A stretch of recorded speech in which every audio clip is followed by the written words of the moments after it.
When you take medications like Ozempic, you eat less food and digest it differently. And it's important to eat the right kinds to avoid side effects and get enough nutrients, meaning there may be an opportunity here for the food industry.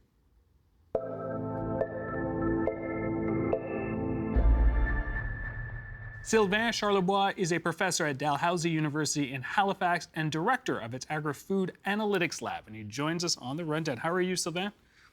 Good, how are you? I am doing well, thank you. All right, help us understand, how big of an impact are GLPs having on the food industry? It's pretty significant. Every time you visit a corporation or you actually talk to an executive in the food industry, they talk about two things, AI and GLP-1s. And absolutely, so it's impacting the snacking industry, the alcohol industry, both service, retail. It's been pretty impressive. The impact is actually quite measurable right now. All right, well, speaking of measures, let's talk about some numbers here. I want to pull up some data from a poll done by Leger Healthcare earlier this year that looked at GLP-1 use in Canada. Approximately 3 million Canadians are taking a prescription GLP-1, which equals to about 8% of the population. Weight loss is the primary reason for interest in a GLP-1. Women are more likely than men to cite weight loss, while men are more likely than women to cite heart health or cardiovascular risk reduction. Now, cost is the #1 factor influencing potential use of a GLP-1. Amongst those with interest, over half say insurance coverage or a lower cost generic version would increase their likelihood of using a GLP-1. So Van, how consistent is this data with the conversations that you're having with users or with market specialists? Yeah, results are very, very similar. So the 3 million number that you presented just there is consistent with what we found out. I mean, 3 million is basically half of Toronto. Mm-hmm. That's a lot of people. And it's a lot of people eating less, eating differently. The issue, of course, is impulse. The one thing that people may not know is that the food industry really relies on impulsive behaviors. We eat on impulse, we buy on impulse. Can you imagine a very rational consumer times 3 million? And that number is likely to go up. We have generics now that are available. 2 of them have been approved. Several others are pending, and that is likely to make the medication much more accessible. So we are expecting that 3 million to perhaps reach 5 million within the next 5 years. So that change is really significant. You have kept your eyes on GLP-1 use here in Canada for a couple of years now. You reported in 2024, and I am curious, how has the research evolved since then? It's been interesting because, of course, the public discourse around GLP-1s has always been around how it affects you, your body. So the medical field was very interested in knowing more about the GLP-1 phenomena. As food economists in the food sector, obviously, we were more focused on how that phenomenon is impacting our food economy.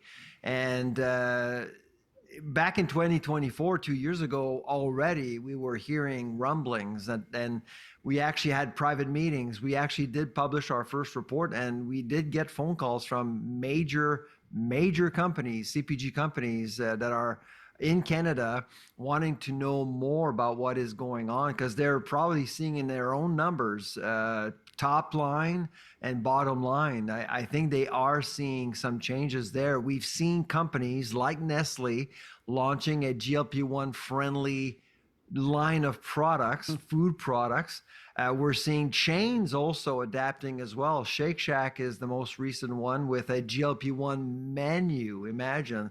And so you can see that it is really profoundly changing how the food industry is designing their own R&D agenda, basically. Well, so you mentioned, it's Shake Shack's what they call the Good Fit menu. This was launched back in December, specifically targeting GLP-1 users. Are we going to see more of this overt marketing in the coming months and years? Oh, absolutely. And Anheuser-Busch actually just recently mentioned that they're looking into launching, get this, a protein fortified beer. That is Okay. no that is no coincidence. And I'm sure you've been at the grocery store, even in restaurants, and they offer you protein fortified, well, anything really, coffee, Coffees, yeah. Pop Tarts. Pop Tarts are protein fortified now, so you can see that. And the protein issue is, yes, there is a desire to eat more protein because the meat counter is extremely expensive. So people are looking for another protein fix, but also the GLP-1 phenomena is incredibly important here because people, when they take a GLP-1, apparently they seek more protein. And so that's why companies, manufacturers are adding more protein to make themselves immune to what's happening with the GLP-1 phenomena. I want to go back to your report where you estimated that, at the time in 2024, we're looking at 900,000 to 1.4 million Canadians were using GLP-1s at that time.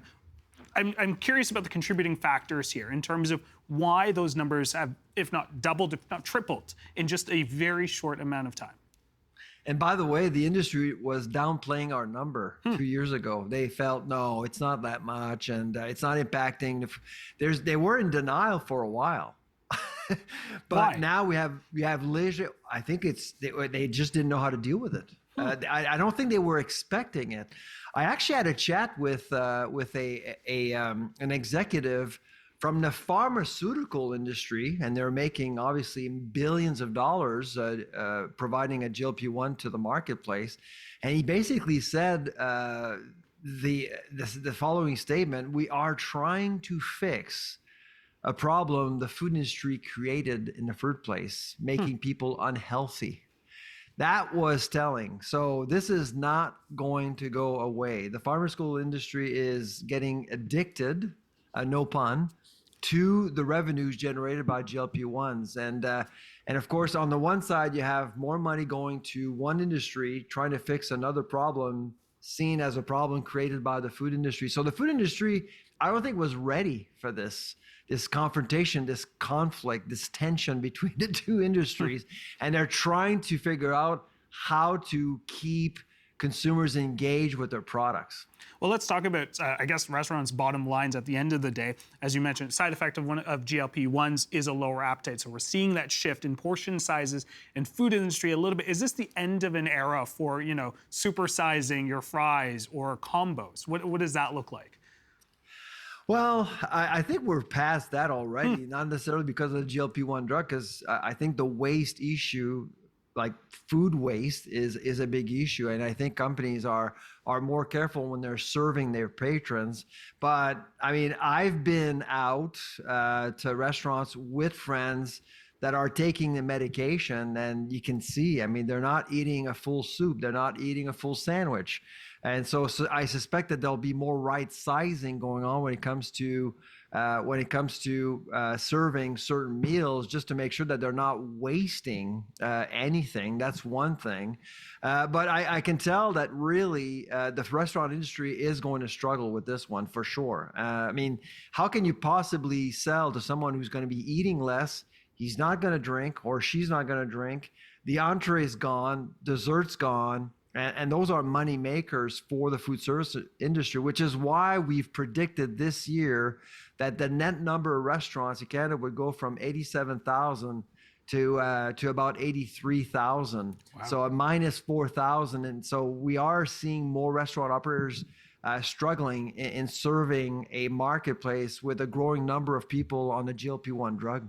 I have to imagine a lot of these restaurants and fast food chains also have to think of whether it's the family nucleus or, friends. As you mentioned, you're going out to places where someone is taking the medication, having to think of sort of the broader picture of who else is coming into the restaurant as well, I imagine.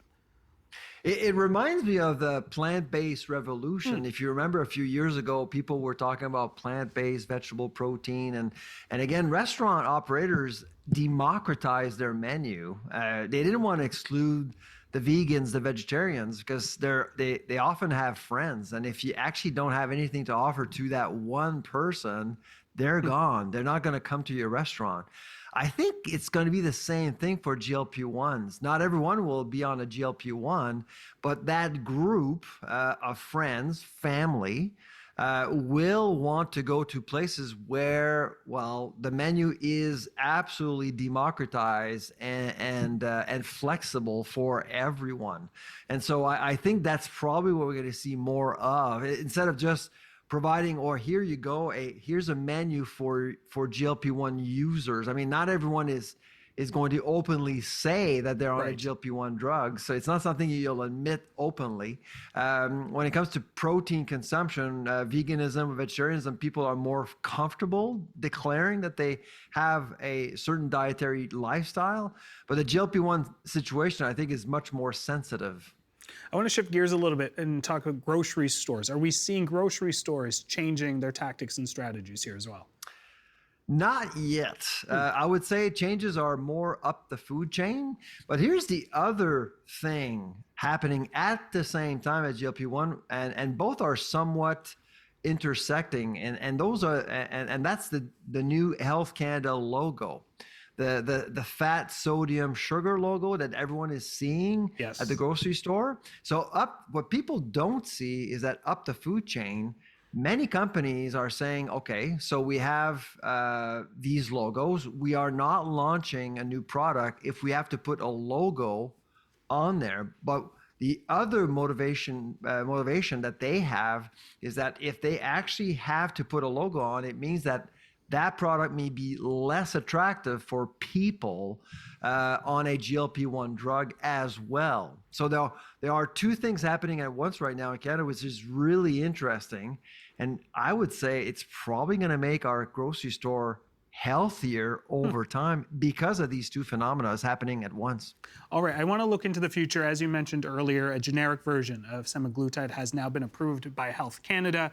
Will we start to see the number of prescription users increase? As we should mention, you know, a GLP-1 is a drug that you would have to take for the rest of your life. We have to note that there are some people who will go off of GLP-1s as well. There are some side effects that come with it, but will we see with these generics on the table now, will we see those numbers continue to grow? Yeah, we are expecting that number to grow up to 5 million within the next 5 years as a result of generics being approved. I mean, we don't know exactly at what price these generics will be sold, but we do know that both Ozempic, that was approved in 2018, and Wegovy, that was approved in 2022 for weight loss specifically, is financially prohibitive. It's very expensive. And so we are expecting these generics to be more accessible financially, which is likely going to grow the market. Sylvain, we are going to have to leave it there, but I really appreciate your insights. I'm sure we will continue and pick this conversation up in a couple of years and see where we land. So thank you very much. Really appreciate it. Thank you for having me.